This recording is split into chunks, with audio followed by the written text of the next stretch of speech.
Hello बच्चों, welcome back.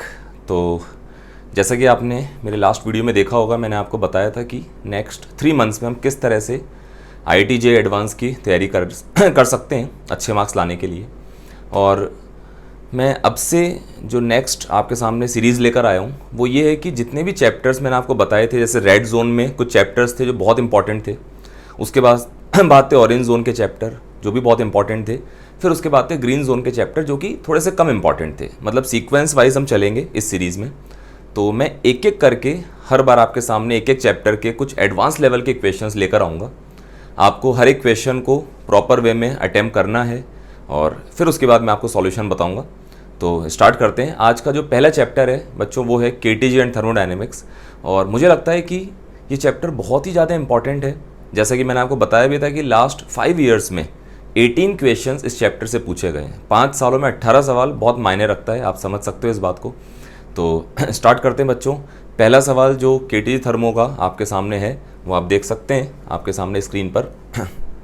मैं एक बार उसको रीड भी कर देता हूँ आपके लिए और आप सामने से देख भी सकते हैं। A cylindrical container of length 2L is rotating with an angular speed omega about an axis passing through its centre and perpendicular to its length, जैसा डायग्राम में आपको दिख रहा है। Its contains an ideal gas of molar mass capital M. Calculate the ratio of gas pressure at the end of the container to the pressure at its center. हमको pressure का ratio बताना है इस कंटेनर के and वाले सिरे पर और कंटेनर के मिड पॉइंट पर जो प्रेशर है उसका रेशियो बताना है। और ये मानते हुए लिखा हुआ आगे नेग्लेक्ट ग्रेविटी को नेग्लेक्ट करना है। And assume that temperature of gas through out the container is capital T, कि मानते हुए चलना है कि पूरे इस कंटेनर में गैस का टेम्परेचर सब जगह कितना है T। तो आप इस क्वेश्चन के लिए मुझे लगता है 3 से 4 मिनट का टाइम ले सकते हैं। इतने टाइम में आप अटैम्प्ट करने की कोशिश करें, अपना आंसर निकालें वीडियो को पॉज करते हुए, उसके बाद आकर मेरे सॉल्यूशन को देखें। ठीक है, तो सॉल्व करते हैं बच्चों। देखो क्वेश्चन में गिवन है कि इस तरह का एक सिलेंड्रिकल कंटेनर है जिसको हम सेंटर से पास होने वाली एक्सिस के अबाउट कांस्टेंट ओमेगा से घुमाते हैं। अंदर आइडियल गैस के पार्टिकल्स हैं जिनका मोलर मास गिवन है, टेम्परेचर सब जगह कैपिटल T है और हमको प्रेशर का रेशियो बताना है एंड वाले सिरे पर और मिड पॉइंट पर। देखो क्या तरीका होना चाहिए। सबसे पहले तो हम ये सोचेंगे कि आइडियल गैस के लिए जो इक्वेशन होती है बच्चों वो तो पता है आपको, PV equals to nRT। Volume को उधर ले जाऊंगा तो P equals to number of mole को लिखो mass of gas divide by molar mass of gas divide by ये वॉल्यूम इनटू RT। हम जानते हैं मास बाय वॉल्यूम को क्या लिख सकते हैं, डेंसिटी। तो यहाँ से क्या आ जाएगा, P by rho equals to RT by M, जो कि बहुत फेमस इक्वेशन है, डायरेक्ट आपको याद होनी भी चाहिए। ठीक है, अब आगे। अब मैं क्या करूँगा, इसमें इस एक्सिस से x डिस्टेंस पे जाऊँगा। यहाँ पर इसी आइडियल गैस का बना हुआ एक छोटा सा सिलेंडर अज्यूम कर रहा हूँ। असली में कोई सिलेंडर रखा हुआ नहीं है, इसी गैस के पार्टिकल्स से बना हुआ एक सिलेंडर मान रहा हूँ जिसकी लेंथ है मान लो dx। ठीक है, जब ये पूरा सिस्टम रोटेट हो रहा होगा तो ये सिलेंडर भी ऐसे रोटेट हो रहा होगा इस तरह से। कितने रेडियस के सर्कुलर ट्रैक पर, x। मान लेते हैं सिलेंडर के इस वाले सिरे पर प्रेशर P है और उस वाले सिरे पर प्रेशर P + dP है, ऐसा अज्यूम कर लिया मैंने। अब आप देखो, अगर मैं सिलेंडर का इधर जो फेस है, ये वाला फेस इधर वाला, उसका area of cross section capital A मान लूँ तो आप देख सकते हो सिलेंडर को, अलग से डायग्राम बना के दिखाऊं सिलेंडर का, उस सिलेंडर के इधर वाले फेस पर जो फोर्स लग रहा होगा वो होगा प्रेशर P इंटू एरिया। उधर से जो फोर्स लगेगा प्रेशर के कारण वो लगेगा वहाँ का pressure P + dP into area. सही बात है, ठीक है। अब देखो, अगर ये सिलेंडर सर्कुलर मोशन कर रहा है तो सेंटर की तरफ नेट फोर्स किसके बराबर होगा, डायग्राम देख के बताओ।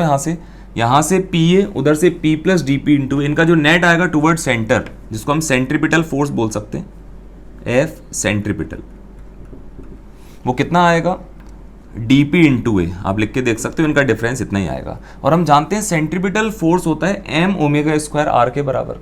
तो इतने पोर्शन का FBD बना रहा हूँ, इतने पोर्शन में जो गैस है उसका मास कैसे लिखूंगा, मान लेते हैं यहाँ पर गैस की डेंसिटी रो है इस जगह पर, इंटू सिलेंडर का volume area of cross section into dx, ये मैंने मास लिखा है, इंटू ω² इंटू R हो जाएगा सर्कुलर ट्रैक की रेडियस x। सिंपल है यहाँ तक खेल। देखना अब आगे। A से A कैंसिल आउट कर देते हैं और रो की जगह जो हमने यहाँ से फंक्शन बनाया था बच्चों, यहाँ से रो को क्या लिख सकता हूँ मैं, क्रॉस मल्टीप्लाई करके देखो, P M by R T लिख सकते हैं ऐसे।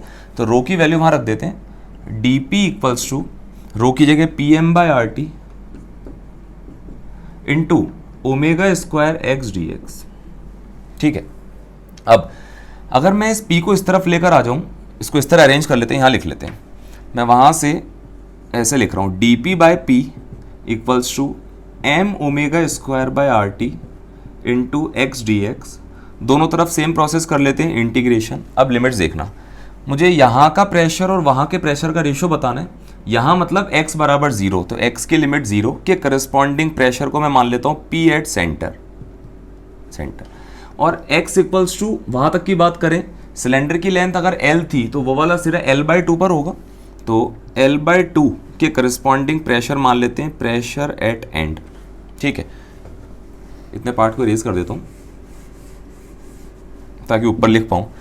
अब तो इंटीग्रेट कर सकते हैं आराम से। कितना हो जाएगा बच्चों, ln p, और इसमें रेशियो निकालेंगे तो p end upon p centre equals to, यहाँ ये जो पूरी टर्म है, ये वाली टर्म, ये तो है m omega square by R T, constant है तो बाहर आ जाएगा, x का एक्स स्क्वायर बाय 2, और लिमिट रखेंगे तो इसका स्क्वायर बाय 2, तो कितना हो जाएगा l स्क्वायर बाय 8।